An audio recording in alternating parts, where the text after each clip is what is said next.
Jadi Rasulullah SAW menasehati Bani Salamah agar tidak pindah dari tempatnya yang semula, yang menurut Bani Salamah untuk menuju Masjid Nabawi cukup panjang, cukup jauh.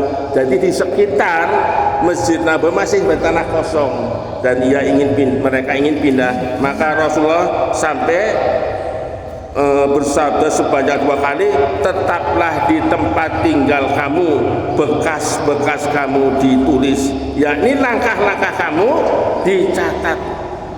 Ini hadis riwayat Muslim dan Ahmad melalui Jabir bin Abdullah.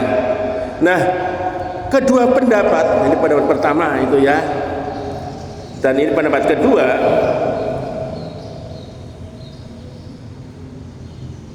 tentang maksud kata tersebut asarohu itu, ini tidak bertentangan. Bahkan menurut Ibnu Katsir, pendapat kedua mengukuhkan pendapat pertama. Pendapat kedua mengukuhkan pendapat pertama, karena kalau bekas-bekas dan tempat-tempat amal baik saja dicatat, menurut beliau, maka tentu lebih-lebih lagi amal-amal yang dilakukan di tempat itu. Nih pendapat tentang asarahum. Yang pertama, asar itu bekas-bekas yang ditinggalkan, seperti bapak, ibu yang punya tempat diwakafkan, itu merupakan asar.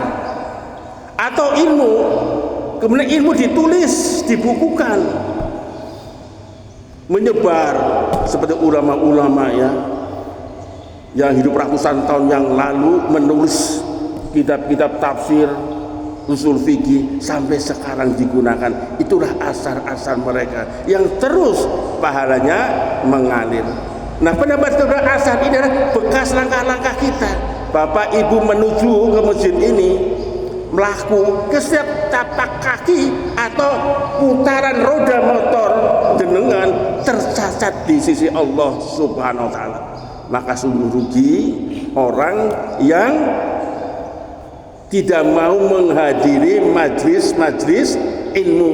Disebutkan oleh Rasulullah bahwa salah satu Raudhul Jannah, taman-taman surga di dunia ini adalah majlis-majlis zikir ini. Majlis yang berbicara tentang membahas tentang Al-Quran, makna-makna Al-Quran dan sebagainya. Ma'asyiral muslimin rahimakumullah, ada kata ahsahu.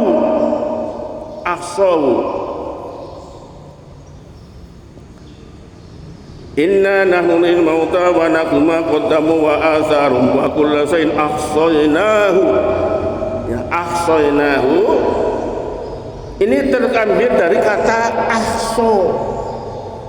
Terambil dari kata ahsa yang antara lain bermakna menghitung dengan teliti. Ya, jadi ahsa itu menghitung, bukan sekedar menghitung, tapi menghitung dengan teliti. Nah, dari sini lahir makna mengetahui, mencatat, dan memelihara. Jadi kata aso ya, ini lahir ada makna mencatat, mengetahui, dan memelihara. Allah Subhanahu wa ta'ala sebagai muhsi, Allah SWT sebagai muhsi dipahami oleh banyak ulama sebagai Dia, yakni Allah, yang mengetahui kadar setiap peristiwa dan perinciannya. Jadi Allah mengetahui kadar setiap peristiwa dan perinciannya, baik yang terjangkau oleh makhluk maupun yang mereka tidak terjangkau, seperti hembusan nafas kita ini, perincian perolehan rezeki dan kadarnya, untuk masa kini dan mendatang. Alhasil yang dijelaskan oleh ayat ini menggambarkan bahwa Allah Subhanahu wa taala mengetahui dengan amat teliti perincian segala sesuatu dari segi jumlah dan kadarnya, panjang dan lebarnya, jauh dan dekatnya, tempat dan waktunya, kadar cahaya dan gelapnya, sebelum, ketika, dan saat wujudnya, serta lain-lain sebagainya, yang semua itu tercatat dan terpelihara dengan sangat baik. Itu Allah sebagai muhyi. Toba-tobai menggarisbawahi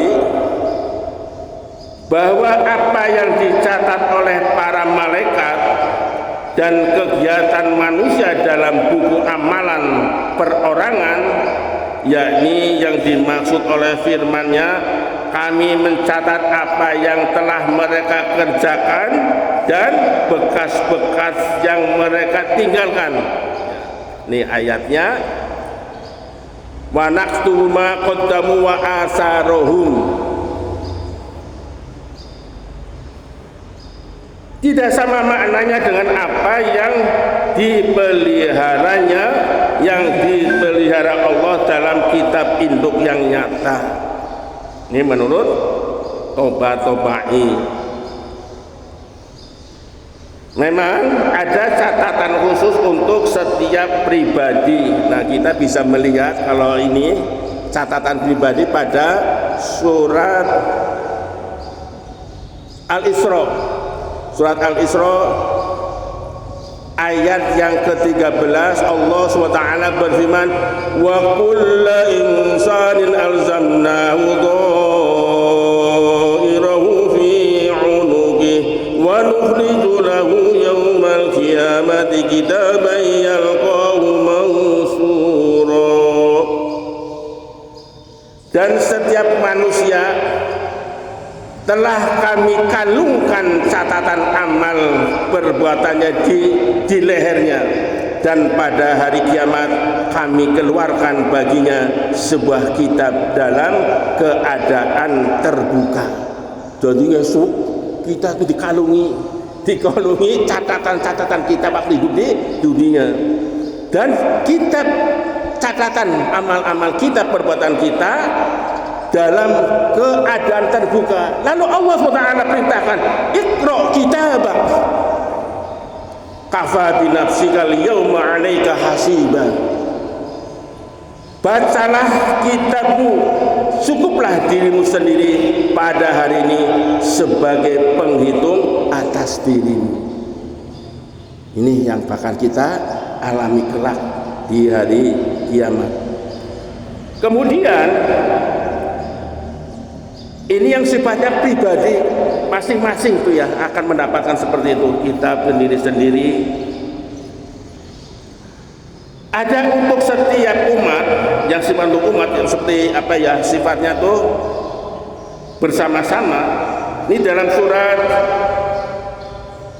Al-Jasiyah pada ayat 28 ini disebutkan,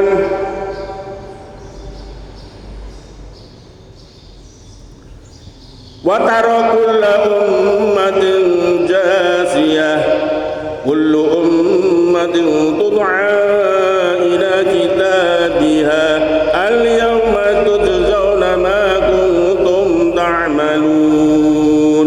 Dan pada hari itu engkau akan melihat setiap umat berlutut, setiap umat dipanggil untuk melihat buku catatan amalnya. Padahal pada hari itu kamu diberi balasan atas apa yang telah kamu kerjakan.